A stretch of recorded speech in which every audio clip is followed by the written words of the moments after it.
So one of the main narratives that I don't ever want to miss when talking about my ancestors is that they were bosses, okay? I think a lot of the conversation gets faded and their true self devalued when we only talk about the idea that Quaker Oats may owe them some money. But I wanted to speak more about who they were as women and what they started, and the legacy was phenomenal. Um, Anna was able to buy a house that had rooms so that she used it as a boarding house. So she was able to house people. Her daughter, which was my great grandmother, fostered over 30 children. And by the time that trickled out to my grandmother, she was the owner of restaurants and bars all throughout Syracuse, New York. Very well known.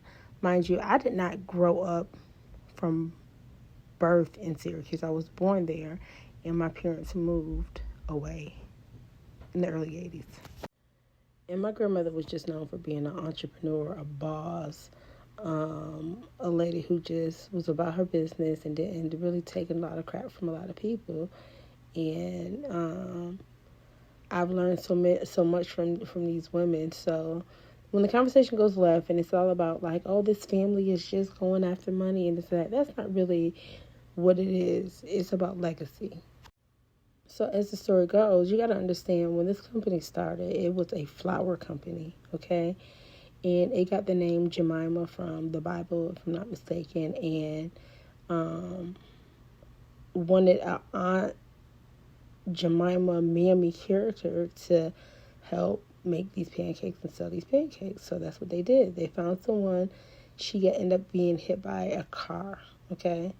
So just imagine if you can just take your mind to a place where these brothers find this woman who's making pancakes in the university, already in a position, plays the character in real life, take her and really just take that and run with it in a business standpoint. You know, they created $1 billion brand off of it.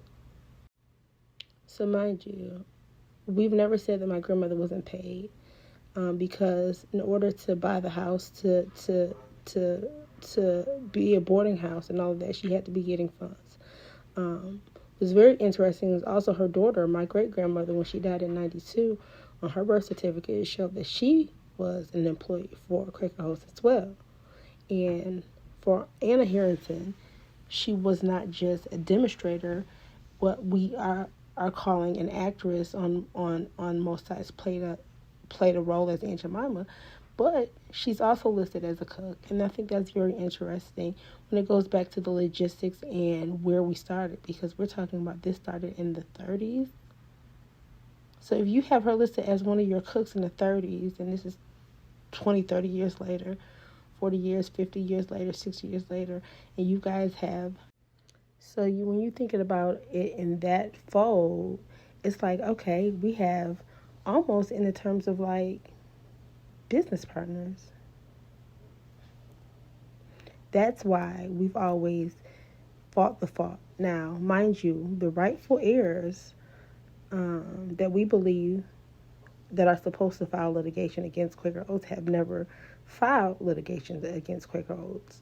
The backstory on that is that a family member did. He did. He didn't get permission or like have this family backing when he did it.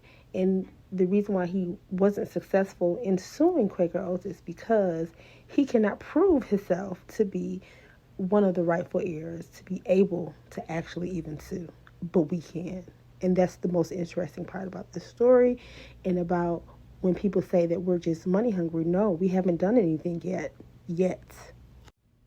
And to continue on, I don't want to make it all about Quaker Oats, because I definitely want to highlight the legacy of the entrepreneurs, the strong black figures, the women in my family, and just let it be very well documented that these women were business women and they were able to pick themselves from their bootstraps, as some would say, and made a way for themselves and for their children. And we've had very devastating situations happen in our family that definitely derail the progression of these kind of fights that we have been. We had a family member go missing. We had a family member die of a drug overdose. And regardless of what anyone would say, those kind of trauma in a family has very huge ramifications on the outcome of the family structure and the outcome and things that may have been litigated very early on. My grandmother used to, she had a lawsuit at her time of death against Quaker Oats, but she died without any kind of anything leading, on to something that could have been a positive on her end. I think it ended with her. I said all that to say that. So I just wanted to reel it back in just so that people really get a full understanding. And all of this stuff is well documented. Her name was Anna Short Heriton. She was born in Bennettsville, South Carolina. She definitely has a very long legacy. And they tried to mute, basically stating that she didn't have any kids. And that's not the truth. We are here, we are well. And of course there is always going to be the argument about the other families, but I think our family structure and dynamic and history definitely speaks for itself. So it's a conversation that I don't really have much. People send me stuff all the time when other family members that were actresses speak out, and I think it's interesting. I think all the families should be paid. But what I know is my family history, lineage, where we started, how this thing all became a thing. It is very well documented historically. So that can be done at your own leisure. But these women were bosses, and they were bomb, and they were my ancestors.